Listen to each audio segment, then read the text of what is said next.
Hi guys, myself Soumya and I welcome you on this beautiful channel. But before starting this video, it's my request to all viewers, please like, share and subscribe my channel. I promise you I will give you the best content for boards and NEET. So today we are going to study about the MCQs of body fluids and circulation based on MTG publication. So without wasting time, let's get started. Now पहला topic है blood. तो इसमें हम पढ़ेंगे blood से related MCQs के बारे में। Now first question, pH of blood. यहाँ पे ब्लड का पीएच पूछ रहे हैं। Options are is greater than 9, ranges between 7 to 8, is less than 7 और नन ऑफ दीज। तो यहाँ पे ब्लड का पीएच बैलेंस पूछ रहे हैं, तो इसका जो आंसर होगा वो होगा B1, बिकॉज ब्लड का जो पीएच होता है वो 7 to 8 के बीच में होता है। Now next question, match column first and column second and select the correct option from the codes given below. अब देखते हैं कि इन कॉलम्स में क्या दिया गया है। तो फर्स्ट कॉलम में दे रहे हैं प्लाज्मा के प्रोटीन्स को और दूसरे में दे रहे हैं उनके फंक्शंस को। तो अब हमें यहाँ पे करेक्ट प्लाज्मा प्रोटीन के फंक्शन को आपस में मैच करना है। तो प्लाज्मा प्रोटीन्स कौन कौन से यहाँ पे है फिब्रिनोजन, ग्लोबुलिन्स एंड एल्बुमिन्स। फंक्शंस क्या है? Defence mechanism, osmotic balance and coagulation of blood. ये सबसे इजी है और बहुत ही बेसिक क्वेश्चन है। इसको आपने अपनी एनसीईआरटी में ज़रूर पढ़ा होगा। अब ये जो फिब्रिनोजेंस होते हैं, इनका रोल क्या होता है? इनका रोल होता है ब्लड का कोगुलेशन करना। तो answer is the third one. अब नाउ ग्लोबुलिन्स, ग्लोबुलिन से करते हैं। ग्लोबुलिन्स जो होते हैं वो बॉडी की डिफेंस मैकेनिज्म को संभालते हैं। तो इसका आंसर हो जाएगा फर्स्ट वन। नाउ एल्बुमिन्स, एल्बुमिन्स जो होते हैं वो बॉडी के ऑस्मोटिक बैलेंस को मेंटेन रखते हैं। सो इसका आंसर है सेकंड वन। अब बात करें अगर एमसीक्यूज की, इनके ऑप्शंस की, तो इस ऑप्शन में से सही आंसर जो है वो होगा A1। ए का थर्ड, बी का फर्स्ट एंड सी का second. Now next question, consider the following four statements and select the correct option stating which one are true and which one are false। अब यहाँ पे ये 4 स्टेटमेंट्स दिए गए हैं और हमें इनको पढ़ के बताना है कि ये जो स्टेटमेंट्स हैं वो सही हैं गलत हैं, और उनके बेसिस पे हमें ये जो ऑप्शन सेल में से सही आंसर जो है उस पर टिक करना है। तो पढ़ते हैं स्टेटमेंट्स। पहला क्या है? Proteins contribute 6 to 8% of the blood plasma. Protein जो है वो ब्लड प्लाज्मा में 6 to 8% कंपोजिशन में प्रेजेंट होते हैं। ये बात बिल्कुल सही है। नाउ नेक्स्ट क्या है? Plasma contain very high amount of minerals. यहाँ बोल रहे हैं कि प्लाज्मा में बहुत ही हाई अमाउंट में मिनरल्स प्रेजेंट होते हैं। थर्ड वन क्या है? Plasma without clotting factor is called serum. Plasma जिसके अंदर क्लॉटिंग फैक्टर नहीं होता है उसे कहा जाता है सीरम। ये भी बिल्कुल सही है। Glucose, amino acid, lipids, etc. are also present in the plasma as they are always in transit in the body। अब हमें बताना है इसका सही आंसर। ऑप्शंस क्या हैं? False, false, true, true, true, false, true, true, true, true, false, false, false, false, false, true. ठीक है, अब हमें इसका ढूंढना है सही आंसर। तो अगर हम सेकंड वाले स्टेटमेंट को देखें, यहाँ बोल रहे हैं कि प्लाज्मा जो है वो कंटेन करते हैं बहुत ही हाई अमाउंट में मिनरल्स। ये बिल्कुल रॉन्ग स्टेटमेंट है। ऐसा इसलिए है बिकॉज प्लाज्मा के अंदर बहुत ही स्मॉल अमाउंट में जो मिनरल्स हैं वो प्रेजेंट होते हैं, जैसे कि NaCl। प्लाज्मा के अंदर NaCl प्रेजेंट होता है, Mg+ प्रेजेंट होता है और Ca2+ कैल्शियम आयंस प्रेजेंट होते हैं। ये जो मिनरल्स हैं ये बहुत ही स्मॉल अमाउंट में प्लाज्मा में प्रेजेंट होते हैं। तो इसलिए ये जो सेकंड वाला स्टेटमेंट है ये रॉन्ग है। अगर हम बात करें इसके आंसर की, तो इसका आंसर हो जाएगा B1, true, false, true and true. Now next question, which of the following statement is incorrect. इनमें से कौन सा स्टेटमेंट रॉन्ग है? तो पहला क्या है? erythrocytes RBC are the least abundant of all the cells in blood. Number of RBC in adult man per millimeter cube of blood is 5 million to 5.5 million. RBC are formed in the red bone marrow in the adults. RBC are enucleated in most of the mammals. अब पहले statement में ये बोल रहे हैं कि जो RBC जो होती हैं, जो हमारी ब्लड सेल्स होती हैं, वो बहुत ही कम क्वांटिटी में ह्यूमन बॉडी में प्रेजेंट होती हैं, तो ये तो बिल्कुल रॉन्ग स्टेटमेंट है। सेकंड क्या है कि मतलब एडल्ट बॉडी में पर मिलियन क्यूब में जो आरबीसीज होती हैं वो 5 मिलियन टू 5.5 मिलियन होती है, ये बिल्कुल सही है। थर्ड में बोल रहे हैं कि आरबीसी जो है वो रेड बॉन मेरो बनती है, ये भी सही है। आरबीसी जो होती है वो ई न्यूक्लिएटेड होती है, मतलब बहुत से मैमल्स में आरबीसी जो है वो बिना न्यूक्लियस की होती है, सो ये भी सही है। सो इसका आंसर हो जाएगा फर्स्ट वन, बिकॉज ये जो स्टेटमेंट है वो इनकरेक्ट है। Now next question, What is the oxidation state of iron in hemoglobin? Haemoglobin जो कि हमारा रेस्पिरेटरी और ब्लड पिगमेंट होता है मैमल्स का, उस आयरन, उसके अंदर आयरन प्रेजेंट होता है। आयरन जो होता है वो हीमोग्लोबिन का डेरिवेटिव होता है, तो वो जो आयरन होता है जो कि हीमोग्लोबिन में प्रेजेंट होता है वो कौन से ऑक्सीडेशन फॉर्म में प्रेजेंट होता है? ऑप्शंस क्या है? Fe-, Fe2+, Fe3+, Fe4+। अब इसका आंसर क्या होगा? जैसे कि हम जानते हैं कि हमारी जो रेड ब्लड सेल्स होती हैं, जो आरबीसी होती हैं, वो कंटेन करती हैं हीमोग्लोबिन, उनके अंदर हीमोग्लोबिन प्रेजेंट होता है। और आरबीसी के अंदर हीमोग्लोबिन के साथ साथ 4 पॉलीपेप्टाइड चेन्स होती हैं, 4 पॉलीपेप्टाइड चेन्स होती हैं और 4 हीम ग्रुप्स उनके ऊपर अटैच होते हैं। उसके साथ साथ 4 हीम ग्रुप अटैच होते हैं, या हम बोल सकते हैं कि 4 आयरन के एटम्स जो हैं वो उससे अटैच होते हैं फेरिक फॉर्म में। हीमोग्लोबिन अटैच है इससे, मतलब आयरन अटैच है वो भी फेरिक फॉर्म में। फेरिक फॉर्म में ये जो आयरन है वो पॉलीपेप्टाइड चेन से अटैच रहता है, और फिर बाद में ये जो Fe2+ फॉर्म होता है आयरन का, ये रिएक्ट कर जाता है 4 मॉलिक्यूल्स ऑफ O। जो Fe2+ आयरन होता है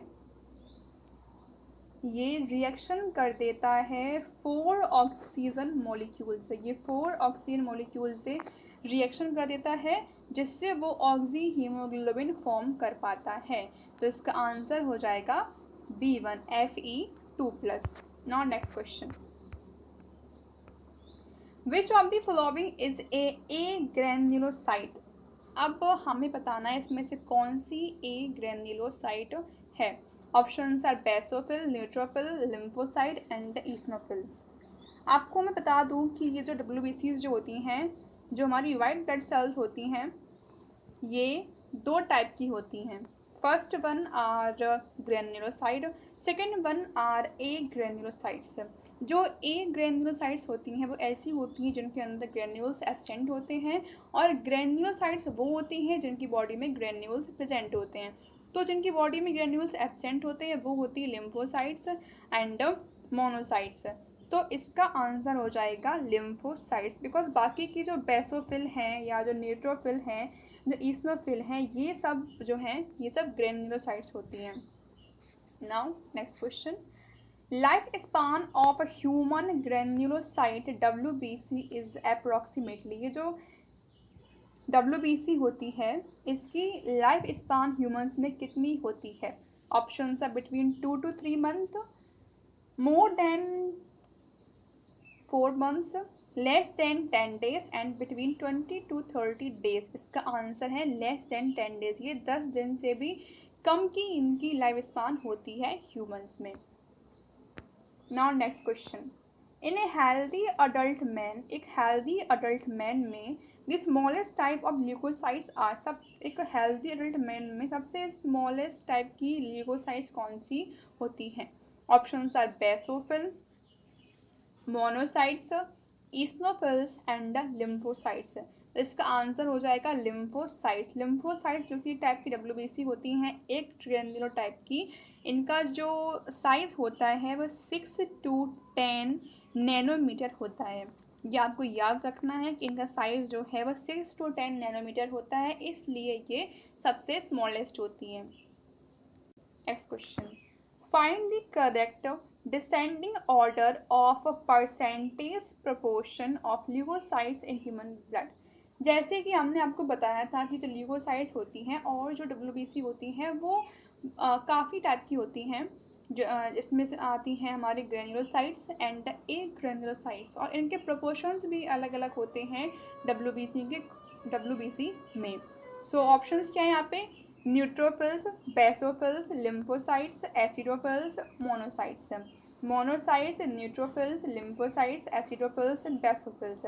neutrophils, lymphocytes, monocytes, acidophils and basophils. Lymphocytes, acidophils, basophils and neutrophils and monocytes. अब यहाँ पर दिया गया कि हमें बढ़ते हुए क्रम में लगाना है ल्यूकोसाइट्स के प्रपोर्शन को। तो जैसे कि आप जानते ही होंगे, जो न्यूट्रोफिल्स होती हैं, न्यूट्रोफिल्स जो होती हैं ब्लड में, वो डब्ल्यूबीसी में, वो 40 to 70 पार्ट बनाती हैं डब्ल्यूबीसी का। न्यूट्रोफिल्स जो होती हैं वो 40 to 70 पार्ट कवर करती हैं डब्ल्यूबीसी में, और लिम्फोसाइट्स जो होती हैं 20 से लेके 40% पार्ट को कवर करती हैं किसमें?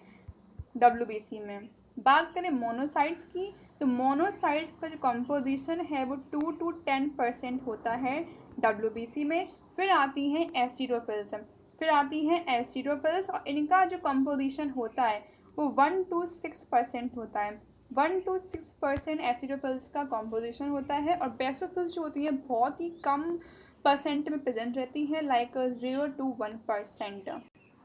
तो अगर हम इसका आंसर देखें तो इसका आंसर होगा C1। सबसे ज़्यादा प्रेजेंट होती है न्यूट्रोफिल, फिर आती है लिम्फोसाइट्स, फिर आती है monocyte, then acidophils and then last में आती है basophils. Next question, study the given figure, identify the cells labelled as ABCD। तो ये एक सेल है और उसके अंदर भी मतलब बहुत सी सेल्स प्रेजेंट हैं, तो हमें इनका नेम जो है वो लेबल करना है, इनका नेम जो है बताना है। ऑप्शंस क्या हैं? ऑप्शंस हैं ए इस्नोफिल, बी इथ्रोसाइट, सी न्यूट्रोफिल, डी बेसोफिल, ई इस्नोफिल, बी लिम्फोसाइट, सी न्यूट्रोफिल, डी मोनोसाइट, ए इथ्रोसाइट, बी बेसोफिल, सी न्यूट्रोफिल, डी लिम्फोसाइट, ए इस्नोफिल, बी मोनोसाइट, सी न्यूट्रोफिल, डी लिम्फोसाइट। तो अगर हम ध्यान से इस डायग्राम को देखें तो ये जो ए वाली सेल है, जिसका जो न्यूक्लियस है वो आपको हेडेफोन टाइप दिख रहा है, या फिर इसको हम हेडेफोन टाइप मतलब अपनी जनरल लैंग्वेज में बोल सकते हैं, बट इसको साइंटिफिक लैंग्वेज में बोलते हैं डिस्क लाइक। एक ऐसी सेल, एक ऐसी डब्ल्यूबीसी जिसका न्यूक्लियस जो है वो डिस्क लाइक होता है, उसे कहा जाता है ईस्नोफिल। ऐसी डब्ल्यूबीसी जिसका न्यूक्लियस डिस्क लाइक होता है उसे कहा जाता है ईस्नोफिल। तो ये हो गई हमारी ईस्नोफिल। आप देखेंगे बी वाले को, इसका जो न्यूक्लियस है वो है किडनी शेप का, तो इसे क्या कहा जाएगा? इसे कहा जाएगा मोनोसाइट। जो B1 है ये हमारी हो जाएगी मोनोसाइट। अगर हम बात करें सी वाले की, तो इसका जो न्यूक्लियस है वो 3 to 5 लोब्ड है, जिसके न्यूक्लियस में 3 to 5 लोब्स प्रेजेंट होते हैं, वो होती है हमारी न्यूट्रोफिल। न्यूट्रोफिल के न्यूक्लियस में 3 to 5 लोब्स जो हैं वो प्रेजेंट होते हैं। अब बात करें डी की, तो डी जो है ये है लिम्फोसाइट, बिकॉज ये सबसे स्मॉलेस्ट सेल है। तो इसका आंसर क्या होगा? इसका आंसर हो जाएगा D1, eosinophil, monocyte, neutrophil and lymphocyte. Now next question, which of the following match is correct? इसमें से कौन सा मैच जो है वो करेक्ट है? तो पहले यहाँ पे कॉलम में दे रहे हैं उसका स्ट्रक्चर सेल्स का, फिर उनका परसेंटेज, देन उनका फंक्शन। हमें इनका बिल्कुल जो करेक्ट स्ट्रक्चर है, करेक्ट परसेंटेज, करेक्ट फंक्शन, उसको यहाँ पे टिक करना है। तो पहला क्या है? पहला ये जो स्ट्रक्चर है वो तो हमारी न्यूट्रोफिल्स का है, और यहाँ पे दे रहे हैं क्योंकि परसेंटेज जो होती है वो 0.3 से लेके 0.5 होती है, जबकि इनकी जो रियल परसेंटेज होती है वो 40% से लेके 60% के बीच में होती है। तो इनका ये जो परसेंटेज है ये भी रॉन्ग है। इनका नेचर फैगोसाइटिक नहीं होता है, ये भी रॉन्ग है। अब देखते हैं आगे। तो यहाँ पे दूसरा दे रखा है इन्होंने बेसोफिल को, जिसका न्यूक्लियस जो है वो एस शेप्ड होता है। यहाँ पे बेसोफिल की परसेंटेज दे रहे हैं 0.5 to 1.0%, ये बिल्कुल सही है। एंड फंक्शन देखें तो आप बोल रहे हैं कि this secrete histamine and serotonin, ये वाला भी सही है, ये वाला सही है। नाउ सी में क्या है, यहाँ पे डिस्क शेप न्यूक्लियस है और डिस्क शेप न्यूक्लियस जो है वो हमको मिलता है ईस्नोफिल में। इसकी जो परसेंटेज हैं आप दे रहे हैं 30 to 40%, जो बिल्कुल गलत है, बिकॉज ईस्नोफिल की जो परसेंटेज है वो 1 से लेके 6% होती है। अब बात करें इनके फंक्शन की, तो यहाँ लिखा है कि डिफेंस अगेंस्ट पैरासाइट, पैरासाइट के अगेंस्ट ये डिफेंस क्रिएट करती हैं।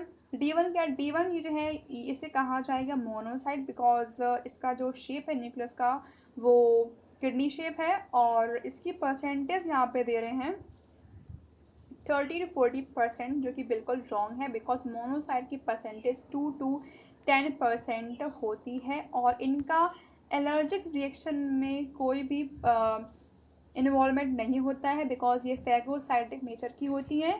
तो आपको अपना सही आंसर मिल ही गया होगा। इसका सही आंसर है basophil cells B1. Now next question. Match the type of WBC listed under column first with the shape of a nucleus under column second. Select the correct option from the codes given below. यहाँ पे column first और column second दिया गया है, जहाँ पे एक तरफ हमारी WBCs हैं और एक तरफ उनके न्यूक्लियस का शेप है और हमें सही सेल को सही न्यूक्लियस से यहाँ पे मैच कराना है। ठीक है। न्यूट्रोफिल्स जो होती हैं उनका न्यूक्लियस जो होता है वो 3 to 5 लोब्स वाला होता है। Answer is the third one. Eosinophils जो होती हैं वो कैसी होती हैं, तो ईस्नोफिल्स जो होती हैं उनका जो न्यूक्लियस होता है वो 2 लोब्स वाला होता है। Answer is the fourth one. अब बात करें अगर बेसोफिल की, तो बेसोफिल जो होती हैं वो एस शेप्ड होती हैं, so answer is the second one. अब अगर देखें हम मोनोसाइट्स को, तो मोनोसाइट्स का जो शेप होता है वो होता है किडनी शेप्ड। तो इन ऑप्शंस में से करेक्ट आंसर क्या होगा, इसका आंसर हो जाएगा D1। ए का थर्ड, बी का फोर्थ, सी का सेकेंड एंड डी का first. Now next question, which statement is true for WBC, में से कौन सा स्टेटमेंट WBC के लिए सही है, ट्रू है। ऑप्शंस क्या है, नॉन न्यूक्लिएटेड, इनके अंदर न्यूक्लियस प्रेजेंट नहीं होता है।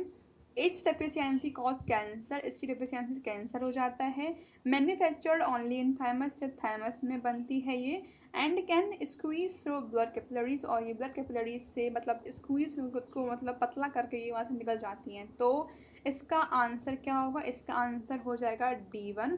ऐसा क्यों है, ऐसा इसलिए है बिकॉज WBC जो होती हैं उनके अंदर न्यूक्लियस ये प्रेजेंट होता है और उनकी डेफिशिएंसी से कैंसर नहीं होता है, ये थाइमस में भी नहीं बनती हैं। अब बात करें कि हमारा ये जो D1 है कि ये स्क्वीज़ कर जाती हैं ब्लड कैपिलरीज से, ये आंसर सही क्यों है। ये आंसर इसलिए सही है बिकॉज WBC के अंदर ये एबिलिटी होती है कि वो अपने शेप को चेंज कर सकती हैं और वो कैपेबल होती हैं अमीबॉइड मूवमेंट करने के लिए। जैसे अमीबा होता है वो अपने कोई भी पार्ट को यहाँ वहाँ मतलब कैसे भी फोल्ड कर कैसे भी निकल सकता है, वैसे ही WBC जो होती है अपने पार्ट को कैसे भी कहीं से भी वो मोड़ के ब्लड कैपिलरी से आसानी से निकल सकती हैं। तो इस जो प्रोसेस है, ये जो उनका मूवमेंट होता है, ये जो इनका अमीबा की तरह मूवमेंट होता है, इसे कहा जाता है डायबेडेसिस। जो प्रोसेस है इसे कहा जाता है डायबेडेसिस। इसको प्लीज़ गाइस याद रखना, ये बहुत ही इम्पॉर्टेंट टर्म है diapedesis. Now next question, which of the following statement are incorrect, इसमें से कौन सा स्टेटमेंट रॉन्ग है। सो पढ़ते हैं statements. Leucocytes disintegrate in spleen and liver, यहाँ बोल रहे हैं कि WBC जो होती हैं वो ख़त्म होती हैं स्प्लीन में और लिवर में आके। सेकेंड क्या है, RBC WBC and blood platelets are produced by bone marrow, यहाँ बोल रहे हैं कि RBC WBC ब्लड प्लेटलेट्स जो होती हैं ये बनती हैं बोन मैरो में आके। and the neutrophils bring about destruction and detoxification of toxins of protein origin, यहाँ बोल रहे हैं कि जो न्यूट्रोफिल्स होती हैं वो डिस्ट्रक्शन करती हैं जो टॉक्सिक प्रोटीन्स होती हैं उनका। फोर्थ है यहाँ पर important function of lymphocyte is to produce antibodies. अब हम बताना है इसमें से कौन सा रॉन्ग स्टेटमेंट है, तो इसमें से रॉन्ग स्टेटमेंट है हमारा फर्स्ट वाला और थर्ड वाला। अब ऐसा क्यों है, ऐसा इसलिए है बिकॉज ल्यूकोसाइट्स जो होती हैं वो डिसइंटीग्रेट होती हैं ब्लड में, लिवर में और लिम्फ नोड्स में। ये आपको याद रखना है कि लिम्फोसाइट्स कभी भी स्प्लीन में और लिवर में डिसइंटीग्रेट नहीं होती हैं, बिकॉज यहाँ पे डिसइंटीग्रेट होती हैं हमारी प्यारी सी आरबीसीज, जिससे हमारा ब्लड जो है भरा पड़ा हुआ है, यहाँ पे इनका डिसइंटीग्रेशन होता है। लेकिन ल्यूकोसाइट्स का जो डिसइंटीग्रेशन है वो ब्लड में, लिवर में और लिम्फ नोड्स में चलता है। अब हम बात करेंगे अपने थर्ड स्टेटमेंट की। थर्ड में बोल रहे हैं कि न्यूट्रोफिल्स जो होती हैं वो डिस्ट्रक्शन करती हैं, डिटॉक्सिफिकेशन करती हैं। ये बिल्कुल रॉन्ग है, बिकॉज जो न्यूट्रोफिल्स होती हैं इनका काम होता है सिर्फ फैगोसाइटोसिस करना, सिर्फ खराब चीज़ों को निगलना इनका काम होता है।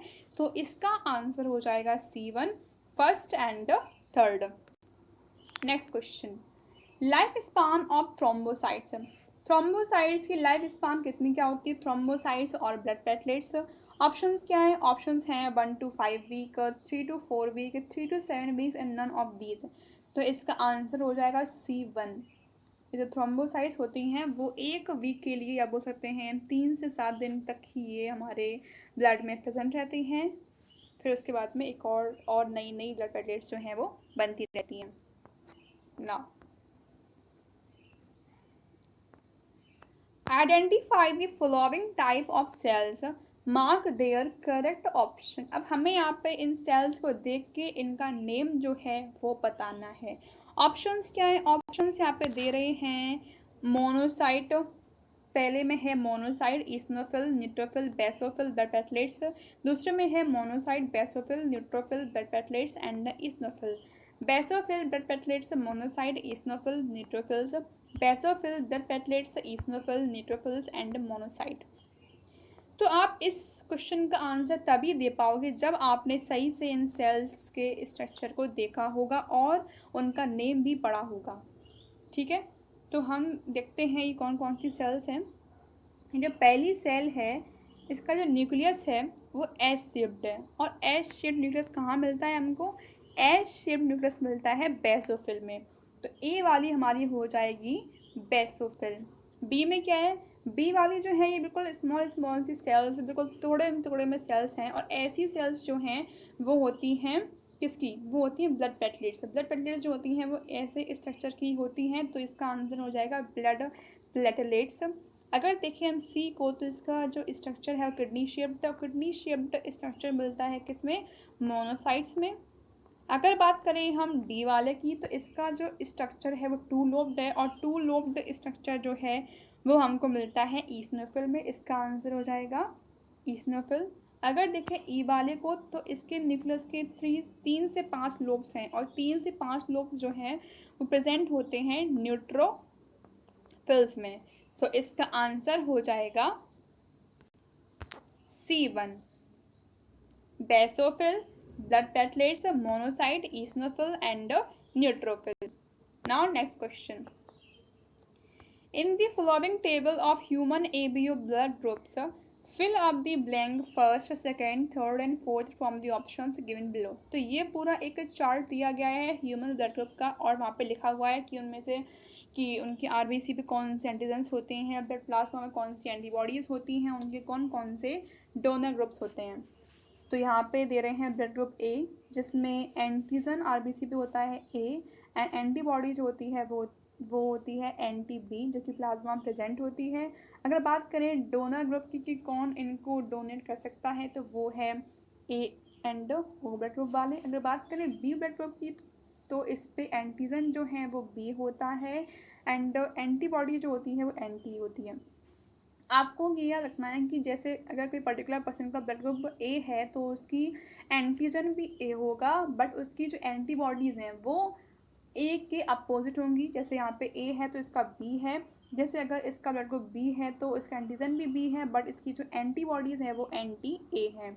इसका ब्लड ग्रुप जो है वो बी ब्लड ग्रुप होगा और ओ होगा। अगर हम बात करें ए बी ब्लड ग्रुप की, तो इसके एंटीजन जो है वो ए बी, इसमें दोनों ही एंटीजन प्रेजेंट होते हैं, बिकॉज इसका ब्लड ग्रुप भी ए बी है, इस वजह से। अब यहाँ पे दोनों ही एंटीजन प्रेजेंट है, इसलिए यहाँ पे जो एंटीबॉडी पूछ रहे हैं, तो इसमें जो एंटीबॉडीज़ होती हैं वो एब्सेंट नहीं होती हैं। तो सेकंड वन का आंसर हो जाएगा नील। सेकंड वन का आंसर क्या हो जाएगा? नील। और अगर बात करें डोनर ग्रुप की कौन कौन इसको ब्लड दे सकते हैं, तो ये इसके अंदर आते हैं blood group A, blood group B, A B and O. ये सब जितने भी बचे हुए ग्रुप्स हैं वो सब इसको ब्लड ग्रुप जो है अपना जो ब्लड है वो दे सकते हैं। अगर बात करें हम ब्लड ग्रुप ओ की, तो इसमें एंटीजन्स आरबीसी पे कौन से प्रेजेंट होते हैं, तो ओ ब्लड ग्रुप वाले पे कोई भी एंटीजन्स जो हैं वो प्रेजेंट नहीं होते हैं। इसका भी आंसर हो जाएगा नील। बट अगर हम बात करें एंटीबॉडीज़ की, तो ओ ब्लड ग्रुप वाले में दोनों ही एंटीबॉडीज़ जो हैं anti A and anti be present होती हैं, इसलिए ये सबको ब्लड ग्रुप अपना जो ये सबको अपना ब्लड जो है वो दे पाता है। अगर हम बात करें डोनर ग्रुप की कि इससे कौन ब्लड दे पाएगा, तो हमारे ओ वाले पर्सन को ब्लड जो है वो सिर्फ ओ ब्लड ग्रुप वाला ही दे पाएगा और कोई इसको ब्लड नहीं दे पाएगा। तो इसका आंसर हो जाएगा D1, nil, nil, anti A B and O. Now next question. A certain road accident patient with unknown blood group need immediate blood transfusion. His one doctor friend at once offered his blood. What was the blood group of the donor? देखो यहाँ पे क्या है, यहाँ पे एक अचानक से यहाँ पे रोड एक्सीडेंट हुआ है और वो जो पेशेंट है उसका ब्लड ग्रुप है वो हमें नहीं पता हुआ है, लेकिन उसका जो एक डॉक्टर फ्रेंड है उसने उसे एक बार ब्लड दिया था। तो इससे ये पता चलता है कि जो उसका फ्रेंड है वो अपने जो उसका फ्रेंड है जो पेशेंट है उसका ब्लड ग्रुप है वो कैसा होगा। उसका ब्लड ग्रुप जो है वो ओ होगा, इसीलिए वो अपने फ्रेंड को अपना जो ब्लड है वो दे पा रहा है। अगर हमें किसी का ब्लड जो है अननोन है और उसको इमीडिएट ब्लड ट्रांसफ्यूजन चाहिए है, तो हम ओ ब्लड ग्रुप वाले का जो ब्लड है वो ले सकते हैं और उसको ट्रांसफ्यूज़ कर सकते हैं। तो अब जो डोनर है उसका ब्लड ग्रुप क्या हो सकता है, तो ऑप्शन है blood group B, blood group A B, blood group O and blood group A. तो इसका आंसर हो जाएगा blood group O. Which of the following blood group is a universal recipient in the blood transfusion? इनमें से कौन सा ऐसा blood group है जो कि किसी का भी जितने भी ब्लड सिस्टम है जितने भी ब्लड ग्रुप सिस्टम है उनमें से किसी का भी ब्लड जो है वो रिसीव कर सकता है, आराम से एक्सेप्ट कर सकता है। ऑप्शंस क्या हैं, group A B, group B, group A and group O. तो इसका आंसर हो जाएगा group A, group A B. ऐसा क्यों है, ऐसा इसलिए है बिकॉज इनके प्लाज्मा में कोई भी एंटीबॉडीज़ नहीं होती, इनमें सिर्फ आरबीसी पे एंटीजन्स होते हैं। अगर इनके प्लाज्मा में कोई भी एंटीबॉडी प्रेजेंट नहीं है तो ये बाहर से आने वाले ब्लड के अगेंस्ट ये एंटीबॉडीज़ जो है वो नहीं बना पाएंगी, इसलिए ये यूनिवर्सल रेसिपिएंट कहलाते हैं। Next question, antibody A antibody B are not found in which of the following blood groups? कौन से ब्लड ग्रुप में antibody A and antibody B नहीं मिलती? Option A B, A, O and B. Answer is the A B. Now next question, clumping of RBC may occur when blood of one person is mixed with the serum or blood of another person. This is due to, यहाँ बोल रहे हैं RBC की clumping होती है जब एक person का ब्लड दूसरे पर्सन के ब्लड से मिलता है। और ऐसा क्यों होता है, ऐसा इसलिए होता है बिकॉज वहाँ पे होता है option antigen antibody reaction, antitoxin antibody reaction, antigen antigen reaction, antibody antibody reaction. तो इसका आंसर हो जाएगा एंटीजन एंटीबॉडी रिएक्शन, बिकॉज वहाँ पे एंटीजन और एंटीबॉडी के बीच में रिएक्शन हो जाता है। Now next question,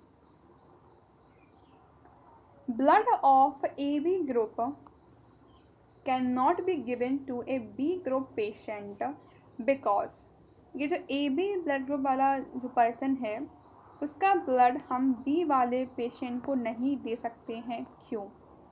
options are patient has antibody B, patient lacks antibody B, patient lacks antibody A, patient has antibody A।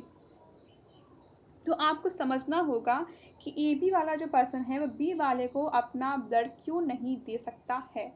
यहाँ पे क्या होता है, ए बी वाले में पढ़ा है आपने कि ए बी वाले में एंटीजन जो होते हैं, antigen A and antigen B दोनों ही प्रेजेंट होते हैं।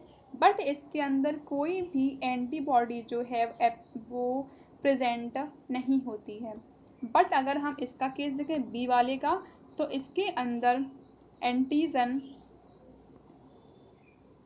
बी प्रेजेंट होता है और एंटीबॉडी ए प्रेजेंट होती है। ठीक है, तो जैसे कि यहाँ पे इसका एंटीजन बी है, इसका एंटीजन बी है, अगर आप इसका ब्लड ट्रांसफ्यूजन करा दोगे तो ये बी वाले एंटीजन और बी वाले एंटीजन आपस में तो मिल जाएंगे, बट ये जो ए एंटीजन है, ये जो ए एंटीजन है और ये जो ए एंटीबॉडी है, ये आपस में मिलके जो है वो एग्लूटिनेशन कर लेंगे। एग्लूटिनेशन कर लेंगे मतलब ये आपस में इकट्ठे हो जाएंगे, आपस में चिपक जाएंगे और ये एक बड़ा सा क्लॉट टाइप वहाँ पे बना देंगे। तो इसलिए यहाँ पे कभी भी हमें ए बी वाले का ब्लड जो है वो बी में ट्रांसफ्यूज नहीं करना चाहिए, बिकॉज एंटीजन और यहाँ पे एंटीबॉडी जो है आपस में मिक्स हो जाती हैं। तो इसका आंसर क्या हो जाएगा? इसका आंसर हो जाएगा because patient has antibodies A, because B वाले पेशेंट में एंटीबॉडी प्रेजेंट है, वो भी ए वाली, तो इसलिए यहाँ पे जो है ब्लड का ट्रांसफ्यूजन नहीं होगा। Next question, a drop of each of the following is placed separately on 4 slides, which of them will not coagulate. इन सबका जो ड्रॉप है वो रखा गया है स्लाइड्स में, पर स्लाइड्स में इनका ड्रॉप रखा गया है, और इनमें से कौन सा ऐसा चीज़ है जो कोगुलेट नहीं होगा, मतलब जो क्लॉट का फॉर्मेशन नहीं करेगा, जो नहीं जमेगा। तो ऑप्शंस के ऑप्शंस हैं blood serum, blood from the pulmonary artery, whole blood from the pulmonary vein and blood plasma. तो इसका आंसर होगा blood serum, because blood serum मतलब क्या होता है? ब्लड सीरम जो है एक तरीके का ब्लड प्लाज्मा होता है जिसमें से क्लॉटिंग फैक्टर्स और फिब्रिनोजन को निकाल लिया जाता है। तो इसका आंसर क्या हो जाएगा? Blood serum. Now next question, which of the following statement is correct with regard to the principle of a safe blood transfusion? safe blood transfusion के लिए क्या क्या प्रिंसिपल्स हैं? ऑप्शंस पढ़ते हैं यहाँ पे। The donor's red blood corpuscles should not contain antibodies against the recipient's serum. The recipient's serum should not contain antigen against the donor's antibodies. The recipient's serum should not contain the antibodies against the red blood corpuscles of the donor. The recipient red blood corpuscles should not contain antibodies against the donor's antigen. तो इसका answer हो जाएगा C1. The recipient serum should not contain antibodies against the red blood corpuscles of the donor.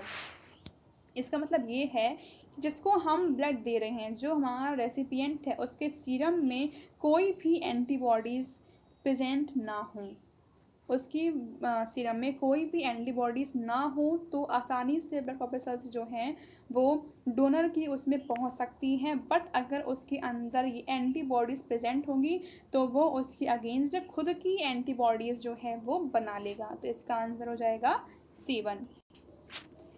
Detection of blood group is done by agglutination test using anti-serum.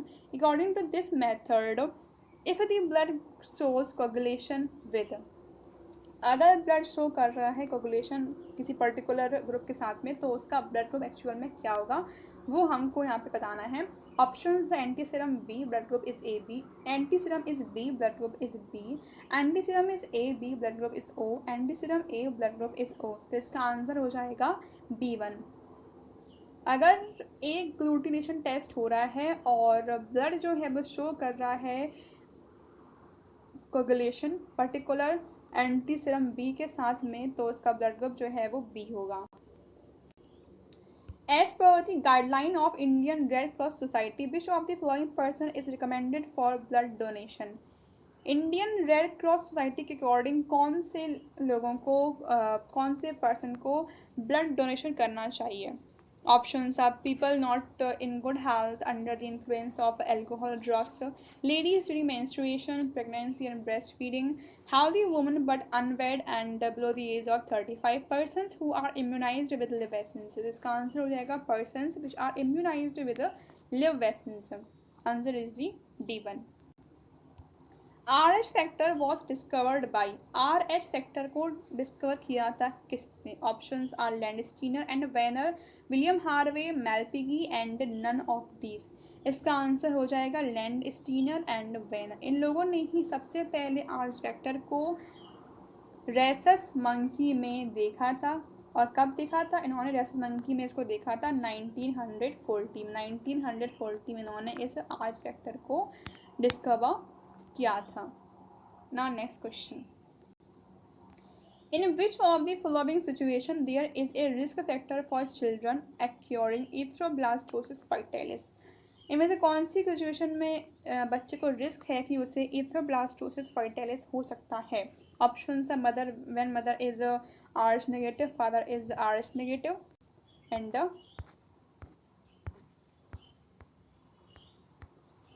when mother is RH negative, father is RH positive. When mother is RH positive, father is RH positive. When mother is RH positive and father is RH negative, तो इसका answer हो जाएगा B1। इथ्रोब्लास्टोसिस फर्टाइलिस बच्चे को होने के chances तब होते हैं जब मदर RH नेगेटिव होती है और फादर RH पॉजिटिव होता है। इथ्रोब्लास्टोसिस फर्टाइलिस जो है वो उसका डर रहता है पहली प्रेगनेंसी में जब मदर का ब्लड RH नेगेटिव होता है और फाइटस का ब्लड RH पॉजिटिव होता है। जब यहाँ पे डिलीवरी के टाइम पे क्या होता है, जब डिलीवरी के टाइम पे फाइटल ब्लड मैटरनल ब्लड से मिलता है तो यहाँ पे क्या होता है, यहाँ पे एक दूसरे के ब्लड के अगेंस्ट एंटीबॉडीज़ का फॉर्मेशन हो जाता है। जो मदर का ब्लड होता है वो एंटीबॉडी का फॉर्मेशन कर देता है against the blood of fetus. Then यहाँ पे क्या होता है, यहाँ पे एनीमिया और जॉन्डिस होने के चांसेस रहते हैं उस पर्टिकुलर बच्चे को। तो इसका आंसर हो जाएगा B1। Now next question, conversion of fibrinogen to fibrin is catalysed by. Fibrinogen को फिब्रिन में कन्वर्ट करने में कौन हेल्प करता है? ऑप्शन है thrombin, prothrombin and thromboplastin and all of these. तो इसका आंसर हो जाएगा थ्रोम्बिन। थ्रोम्बिन जो है वो हेल्प करता है फिब्रिनोजन को कन्वर्ट करने में फिब्रिन में। Which proteolytic enzyme induces lysis of fibrin during fibrinolysis? जब फिब्रिनोलाइसिस होती है तो यहाँ पे फिब्रिन की लाइसिस करने में कौन सा एंजाइम हेल्प करता है? ऑप्शन है fibrin, thrombin, plasmin and platelet factor 8। तो इसका आंसर हो जाएगा plasmin. Which of the following statement are correct? इनमें से कौन सा स्टेटमेंट सही है? Calcium ion is necessary for blood coagulation, बिल्कुल सही है, ये हमें चाहिए होते हैं ब्लड कोगुलेशन के लिए। Coagulation in blood vessel is prevented during normal condition bye heparin. Blood platelets blood vessel में कोगुलेशन नहीं हो पाता है बिकॉज वहाँ पे हेपरिन प्रेजेंट होता है, ये दोनों ही सही हैं। Clotting of blood involve changes of fibrinogen to fibrin by thrombin, ये भी सही है। Blood clotting involves cascading process involving a number of factors present always in the active form. तो इसका आंसर क्या हो जाएगा? इसका आंसर हो जाएगा C1 बिकॉज यहाँ पे फर्स्ट सेकेंड थर्ड जो है बिल्कुल सही है, लास्ट यहाँ पे जो है ये रॉन्ग है। Consider the following statement A to C and each with 1 और 2 blank। यहाँ पे जो A से लेके C तक जो स्टेटमेंट्स हैं यहाँ पे फिल इन द ब्लैंक्स दिए गए हैं 1 2 3 4 5 यहाँ पे। तो हमें इनके सही आंसर जो है बताने हैं। ऑप्शंस क्या हैं? ऑप्शंस यहाँ रखे हैं उन्होंने neutrophil, basophil, fibrinogen, thrombin, mast cell, thrombokinase, prothrombin, megakaryocytes, prothrombin, thrombin, basophil, neutrophil and reticulocytes. तो हमें बताना है इसका आंसर। अब फर्स्ट में क्या है, dash are the most abundant cells. इसका आंसर हम बिना ऑप्शन देके ही दे लेंगे, है ना। तो सबसे अबंडेंट सेल्स कौन सी होती हैं? टोटल WBC में सबसे अबंडेंट सेल्स होती हैं हमारी न्यूट्रोफिल्स। न्यूट्रोफिल्स जो होती हैं वो 60 to 65% तक प्रेजेंट रहती हैं। तो इसका आंसर हो जाएगा neutrophil. And dash are the least, और ये सबसे कम होती हैं उसमें से, वो हमारी हो जाएंगी बेसोफिल। तो इसका आंसर हो जाएगा न्यूट्रोफिल एंड बेसोफिल। अब यहाँ पे अगर आगे हम देखें तो platelets are cell fragments produced from. Platelets जो होती बनती कहाँ से? प्लेटलेट्स बनती हैं मेगाकार्योसाइट्स से। सी में क्या है? During clot formation fibrins are formed by the conversion of inactive fibrinogen in the plasma by the enzyme thrombin. तो इसका आंसर हो जाएगा A1। फर्स्ट में है न्यूट्रोफिल, दूसरे में है बेसोफिल, फोर्थ में है यहाँ पे फिब्रिनोजन्स एंड फिफ्थ में है यहाँ पे हमारा thrombin. Now next question,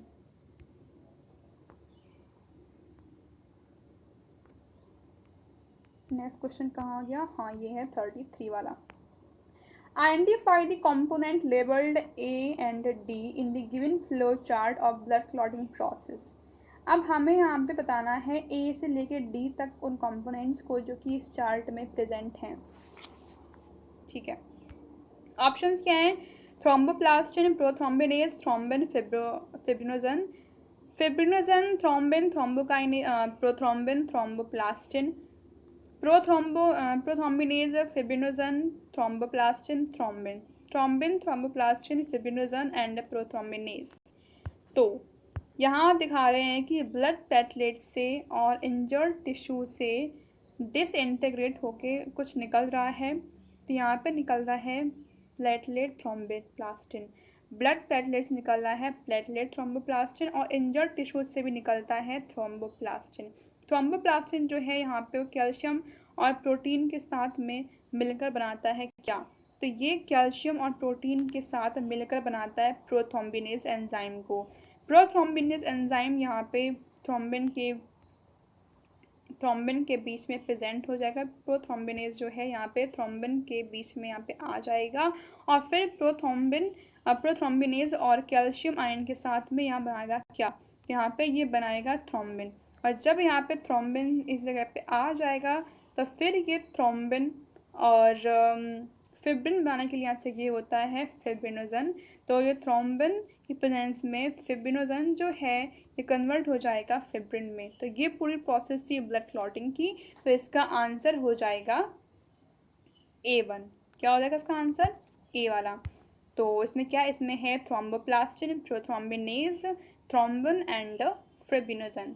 now next question, prothrombin which help in clotting of blood is released by.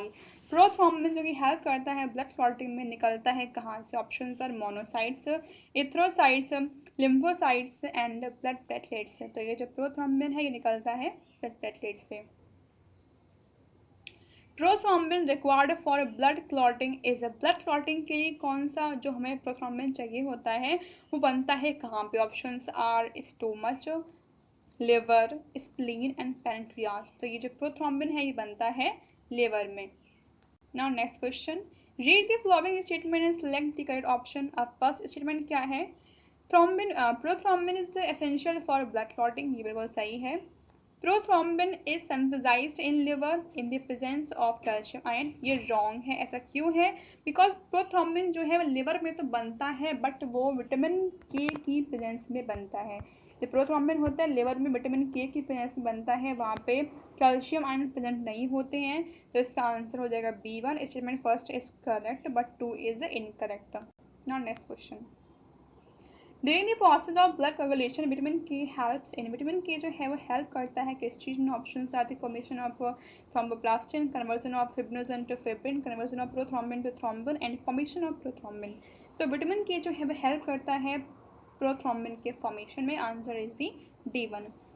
Coagulation will not be affected in the absence of factor 7, 12, 8 and 6। जिसका आंसर हो जाएगा 6, because इस factor का जो function है अभी तक unknown है। नाउ नेक्स्ट क्वेश्चन,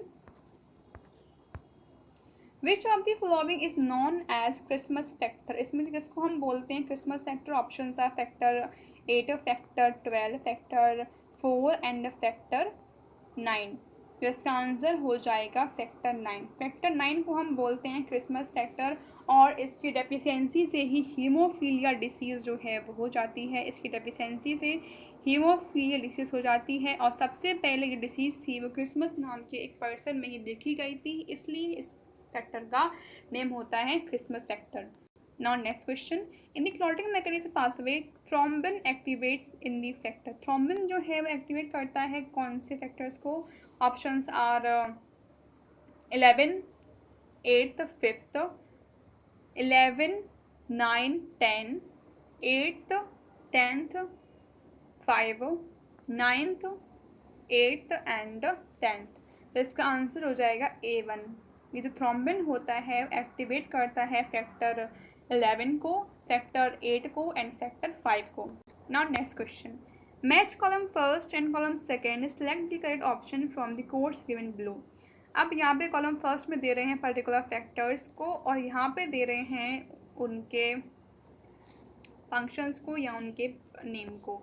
तो हमें बताना है कि इसमें से फैक्टर सेकंड कौन सा होता है। तो फैक्टर सेकंड कौन सा है?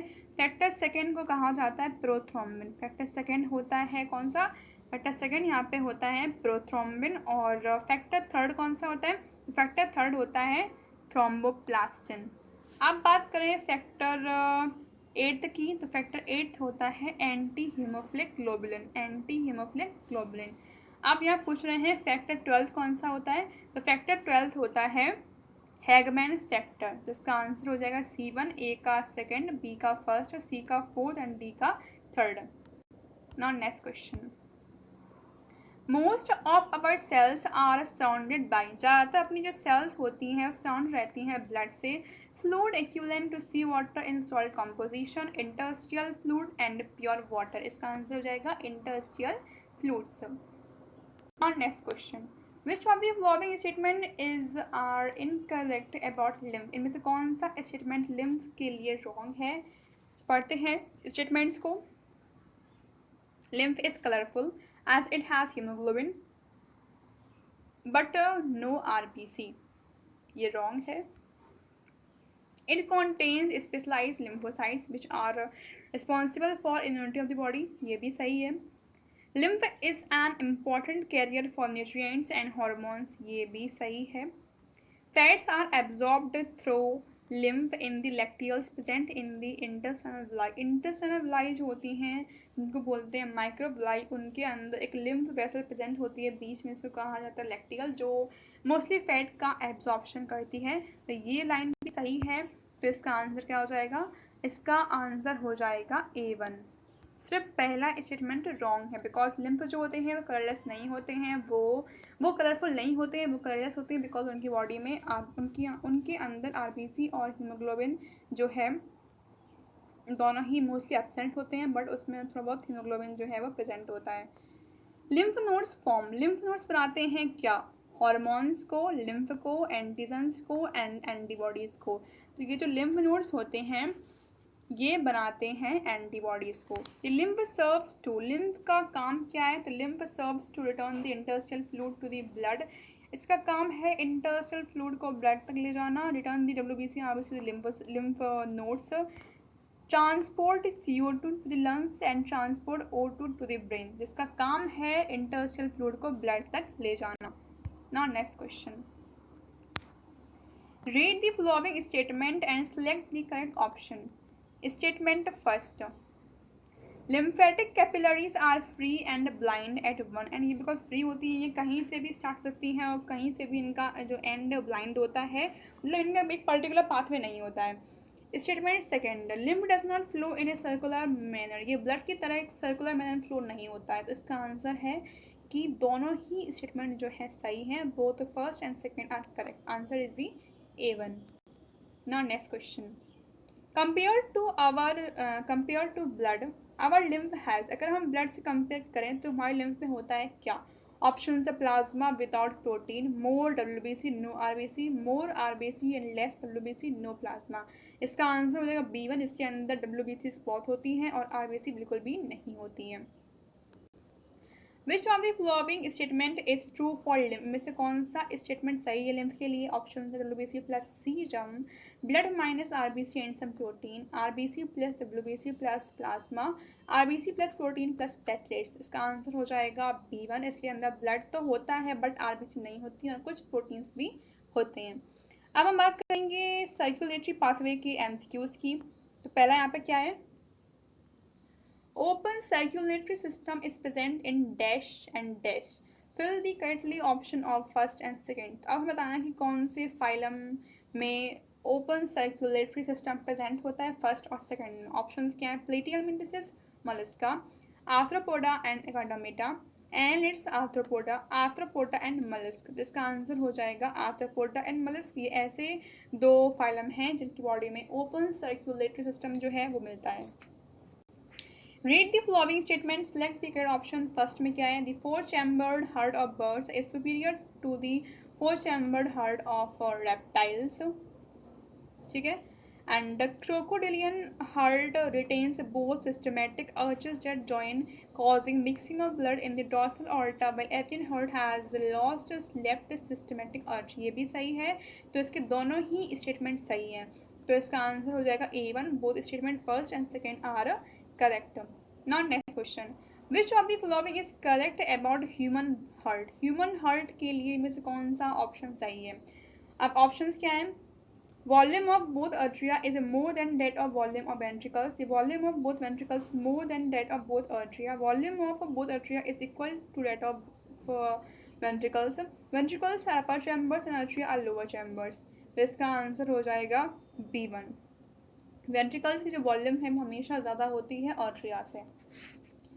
Now next question, which of the following chambers of heart has the thickest muscular wall? सबसे थिकेस्ट मस्कुलर वॉल कौन से चैम्बर में होती है? Option are left atrium, right ventricle and left ventricle. इसका आंसर हो जाएगा लेफ्ट वेंट्रिकल। जो लेफ्ट वेंट्रिकल होता है उसमें हमेशा ज़्यादा थिकर वॉल प्रेजेंट होती है।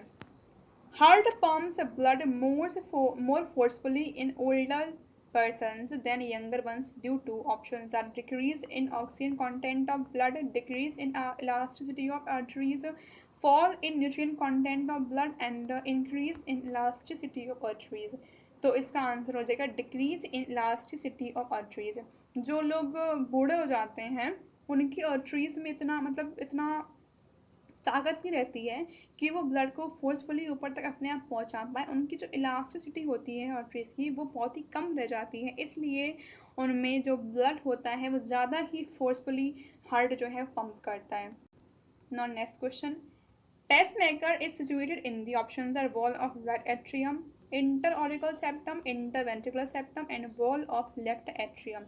इसका आंसर है वॉल ऑफ राइट एट्रियम। यहाँ पे राइट एट्रियम हार्ट के होते हैं 4 चैम्बर्ड, जिसमें से अपर वंश को कहा जाता है एट्रियम और नीचे को कहा जाता है वेंट्रिकल्स। इस साइड के होते हैं लेफ्ट चैम्बर, इस साइड का होता है राइट चैम्बर। तो यहाँ पे ये वाले हो जाएगा हमारा लेफ्ट एट्रियम और नीचे हो जाएगा लेफ्ट वेंट्रिकल। ये हो जाएगा राइट एट्रियम, ये हो जाएगा राइट वेंट्रिकल। तो यहाँ बोल रहे हैं वॉल ऑफ राइट एट्रियम, मतलब वॉल ऑफ राइट एट्रियम मतलब इसकी वॉल में यहाँ पे जो पेस मेकर है वो प्रेजेंट होता है। Now read the following statement and select the correct option. Statement first क्या है? S A node act as an pace a maker. जो एस ए नोड होता है मतलब जो साइनोआर्टिकल नोड होता है वो काम करता है एक पेस मेकर की तरह, ये वाला सही है। स्टेटमेंट 2 क्या है? S A node is situated in the wall of right atrium near the interstitial septum.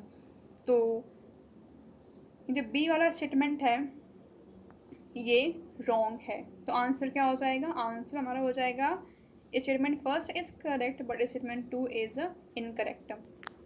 Now next question, which one of the following pairs to terms represent the same thing? में से कौन से दोनों जो कौन से पेयर्स हैं जो रिप्रेजेंट कर रहे हैं सेम थिंग? ऑप्शंस क्या? Lymphocyte and erythrocytes, plasma and serum, mitral valve and bicuspid valve, atrio ventricular node and pacemaker. तो इसका सही आंसर है C1, mitral valve and bicuspid valve. Bicuspid valve एक ऐसा वाल्व है जो कि left atrium and left ventricle के बीच में प्रेजेंट होता है और हम बाइकास्पिड वाल्व को माइट्रियल वाल्व भी बोलते हैं। Now next question, read the following statement and select the correct option. First one क्या है? Nodal tissue is specialized cardiac musculature in human heart which has the ability to generate external potential due to external stimuli. Second क्या है? Position of S A node मतलब sinoatrial node is in the right corner of right atrium. Position of A V N मतलब atrio ventricular node is in the right corner of ventricle. A V bundle continues from AVN.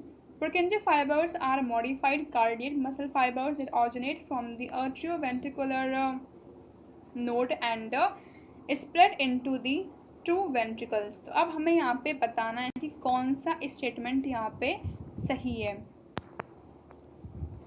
तो इसका answer क्या हो जाएगा? इसका answer हमारा हो जाएगा